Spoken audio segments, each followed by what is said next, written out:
C'est l'heure de votre rendez-vous quotidien des débats sur Niwo d'Info 1. Bonsoir et merci de nous rejoindre. Et comme tous les soirs, du lundi au vendredi, sur votre chaîne, 4 sujets sont inscrits au menu de Regard Croisé, sujets à débattre avec nos fidèles invités. Et aujourd'hui, ils ne seront plus que 2 avec moi sur ce plateau. Nous allons les découvrir à ma gauche, Robert Kossigan.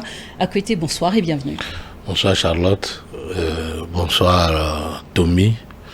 Bonsoir à tous les téléspectateurs de Niwo TV de par le monde. Je voudrais saluer spécialement M. André Zigidji depuis Tablibo. Je salue aussi le nouveau honorable Viagbo Djeri. Et je souhaite bonne chance à lui et que voilà, ses contributions au débat parlementaire soient fructueuses. Eh bien, vous faites bien de dire nouveau, hein, honorable, parce que oui, les nouveaux députés élus de l'Assemblée nationale s'apprêtent donc à siéger. On va justement en parler dans le courant de cette émission. Mais avant d'introduire votre co-débatteur, je vais rappeler à nos téléspectateurs que vous êtes un analyste politique et président de l'AJD, Alliance Jeunesse et Développement. Tout à fait.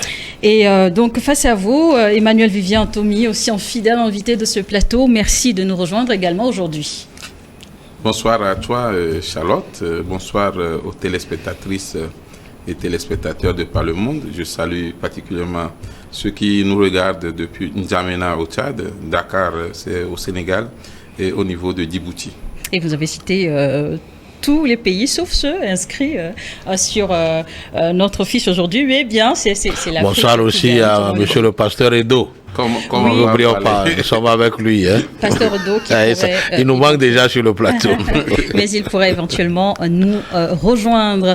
Et Emmanuel Vivien Tommy, vous êtes donc le directeur général de Plume Libre et conseiller en communication politique. Voilà donc le menu et les invités dévoilés. Le menu à présent, nous aurons donc à parler du Niger, une délégation américaine qui a donc été reçue à Niamey pour discuter de plan de retrait des soldats américains, le Bénin et le Niger qui enfin autorisent l'exportation ponctuelle du pétrole du Niger, le Burkina Faso qui s'apprête donc à tenir ses assises pour discuter de l'avenir de la transition. Puis bien évidemment, comme cela se fait de tradition dans Regard Croisé, on va terminer avec un sujet portant sur le Togo. Chers invités, on peut donc y aller, hein?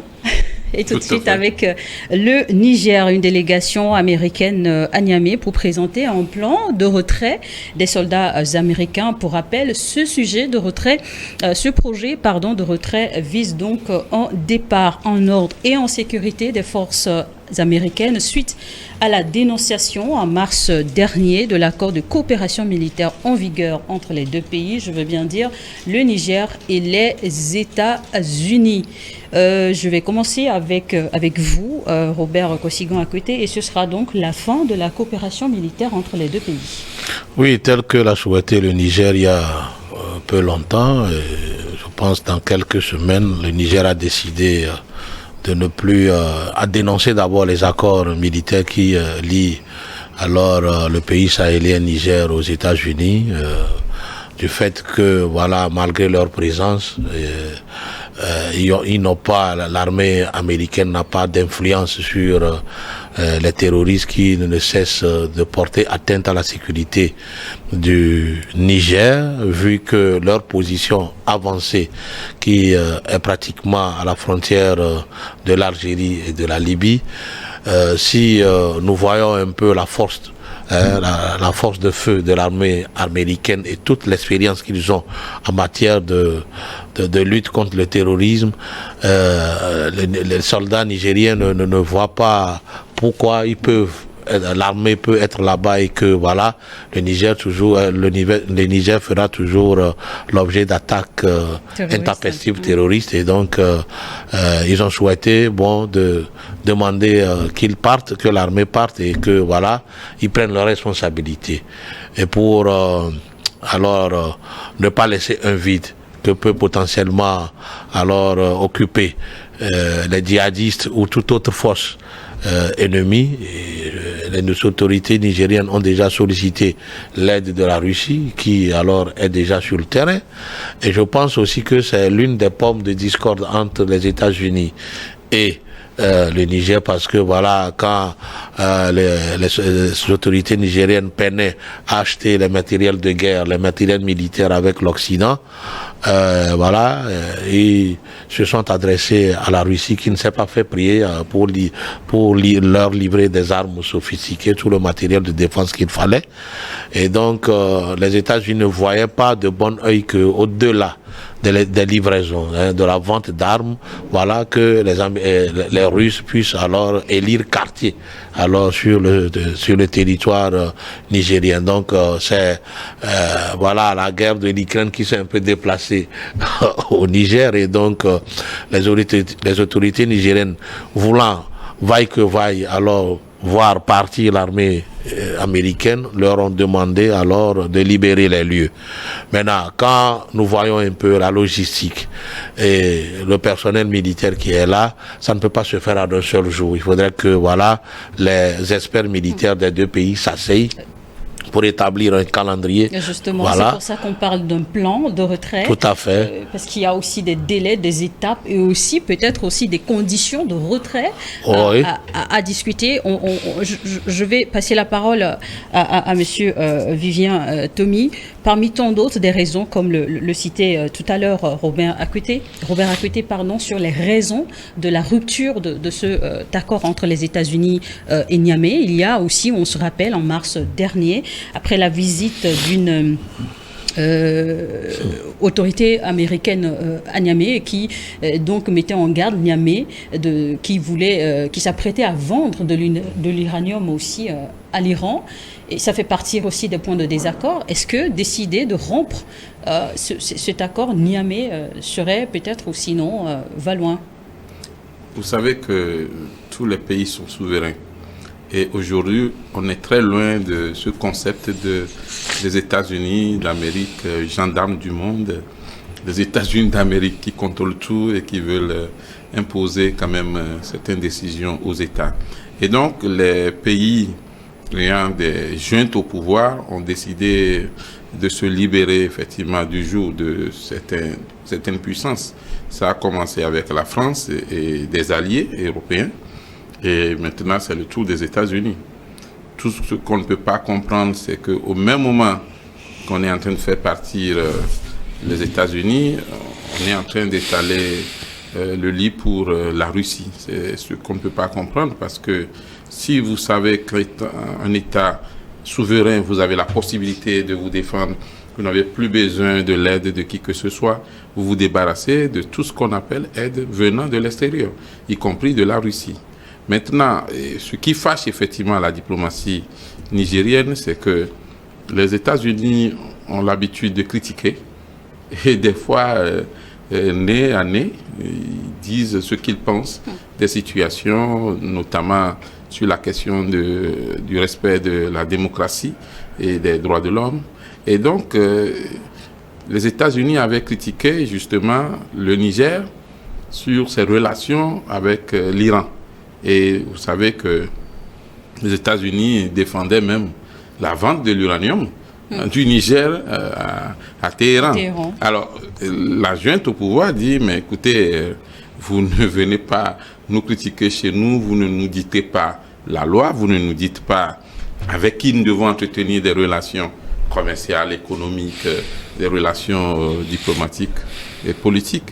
Et donc, il y a effectivement beaucoup de points de discorde entre les États-Unis. Vous savez, quand il y a eu même le coup d'État, déjà, les États-Unis avaient aussi condamné la junte en disant « nous voulons un rétablissement effectivement de l'ordre existant ».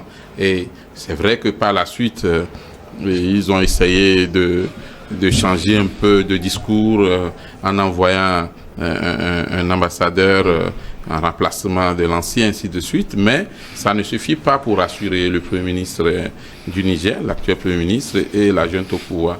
Et donc, aujourd'hui, on peut se dire que c'est effectivement une entente pour un repli, une attente pour le départ des forces américaines. On a au moins 650 éléments qui sont permanents là-bas.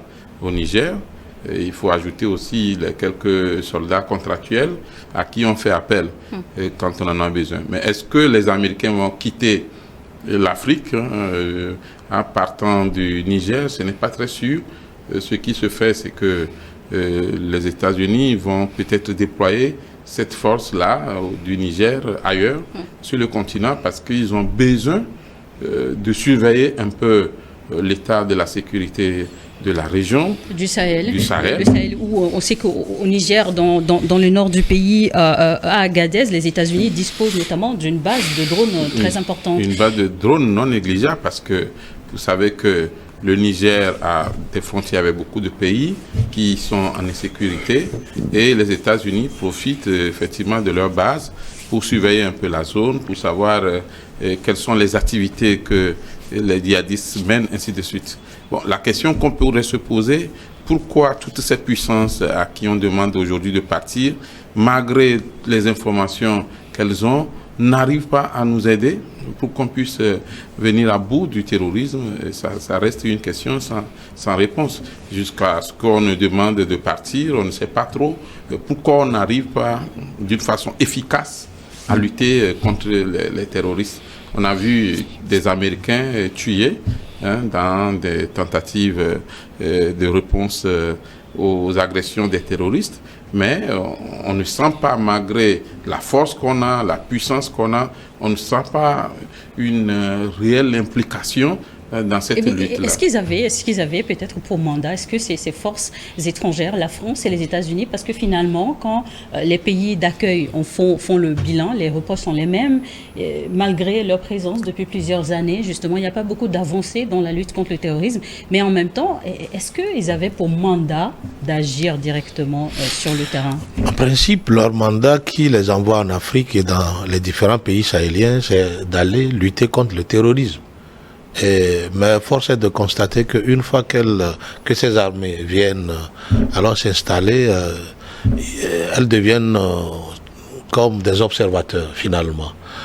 On ne peut pas comprendre que ces forces disposent de beaucoup de moyens capables de faire reculer l'ennemi, mais ils ne le font pas. Donc tout est fait à dessein de voir les pays sombrer. Alors dans tout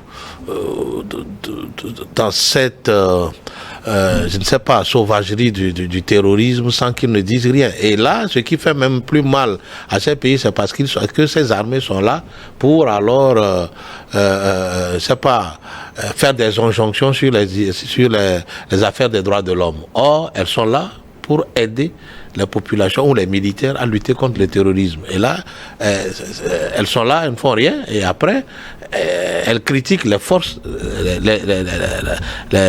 voilà, les forces locales, les forces locales d'avoir alors enfreint les règles des droits de l'homme aux terroristes et tout. Et c'est ce qui alors énerve les gens, parce que vous savez, il vaut mieux être seul que d'être mal accompagné. Je suis dans un problème, je vous ai fait appel, d'autres, vous-même, vous êtes venus à mon secours, vous avez tout ce qu'il faut pour éliminer l'ennemi, mais vous êtes là comme des observateurs et vous nous laissez à la merci de cet ennemi. Alors, pourquoi alors être là à nos côtés? Il vaut mieux partir pour que voilà, on se défende seul ou qu'on cherche un autre capable de nous aider à le faire, même Washington, si ça va prendre du temps. Et pour Washington qui dispose d'une base à Niamey, cette rupture de contrat, est-ce que c'est une perte pour les États-Unis? Bon, vous savez, quel est l'apport militaire, quel est l'apport militaire de cette base en faveur des populations nigériennes? On ne voit pas ça.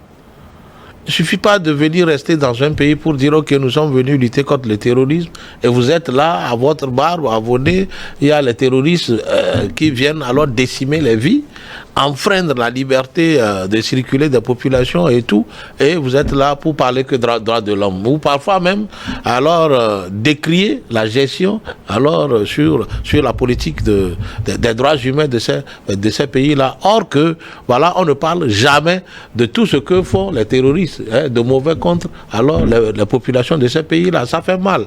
Quelque part, moi j'ai dit ces forces de l'Occident, ces forces occidentales, c'est comme elles se jouent de nous. Parce que c'est de toutes pièces. Elles sont allées en Libye créer tout le bordel que nous avons aujourd'hui. Ils l'ont fait sans faire le service après-vente. Kadhafi tué. Ils se sont empressés pour tuer Kadhafi. Ils se sont empressés alors pour créer un état de non-droit en Libye. Mais personne ne pense aller remettre les choses en ordre. Moi je dis, si on ne met pas la Libye en ordre, il serait difficile que les pays qui sont alors qui sont contigus à la Libye puissent connaître la paix. Et puis nous-mêmes qui sommes à la côte, nous sommes menacés. Prenons le problème, les histoires de terrorisme des terroristes qui attaquent le Togo, qui attaquent le Bénin, qui attaquent le Ghana et la Côte d'Ivoire. Ça veut dire que la côte même est déjà menacée. Alors, pourquoi elles sont là? Si vraiment elles sont efficaces, je ne pense pas que l'armée française était au Burkina Faso, mais néanmoins, le Burkina a perdu 40% alors de son territoire. Au Mali, c'est pratiquement x2. C'est maintenant les autorités maliennes ont pris alors le poil du bête et ils sont en train de lutter alors férocement contre les terroristes. Maintenant, le Niger, c'est la même chose. Même si entre-temps il y a eu accalmie, mais les terroristes sont toujours là et opèrent au vu et au su alors de ces armées-là. Alors pourquoi les laisser rester sur place et ne rien faire? Il vaudrait mieux qu'elles partent. Voilà. On ne peut pas aussi, à cause des aides peut-être sociales et autres, accepter cette bêtise-là. Moi, j'appelle ça bêtise. C'est pas bien. Vivien Tomi, donc après la France, c'est le tour des États-Unis, donc ou sinon des forces américaines de quitter la zone du Sahel, plus précisément au Niger. Et il y a de nouveaux partenariats quand même, comme vous le disiez, la Russie, mais aussi la Turquie et les Arabes. Il y a même la Chine. La Chine aussi. Vous savez que, en réalité... Je voulais dire les Émirats Arabes Unis. Oui, tout à fait. Autant pour moi. En réalité, ce n'est pas gratuit ou fortuit si les puissances cherchent à installer des bases un peu partout en Afrique. D'abord, l'avenir de l'économie mondiale se trouve en Afrique. Et l'Afrique a cette chance de bénéficier de beaucoup de minerais. On a beaucoup de choses dans le sous-sol et que les autres continents envient. Et donc, chacun veut avoir sa part du gâteau, comme on le dit. C'est comme encore dans les années de colonisation. Il faudrait marquer sa présence, il faudrait montrer qu'on est plus puissant ici. Et donc, chaque puissance essaie de s'implanter et de dire, ben, écoutez, nous allons vous aider avec des conseils sur le plan sécuritaire, nous pouvons même intervenir sur le terrain. Mais la réalité, chaque pays cherche ses intérêts d'abord. Hein. Les intérêts, que ce soit de la France ou des États-Unis, les intérêts dépassent effectivement les avantages que les pays africains vont tirer de leur présence. Et ça, c'est la première chose. Aujourd'hui, ce qui m'inquiète, moi, justement, c'est que au même moment que le Niger est en train de chasser la France est partie, et les États-Unis vont partir, c'est sûr. Et au même moment, on fait le lit à la Russie. Au même moment, la Chine continue par bien s'implanter.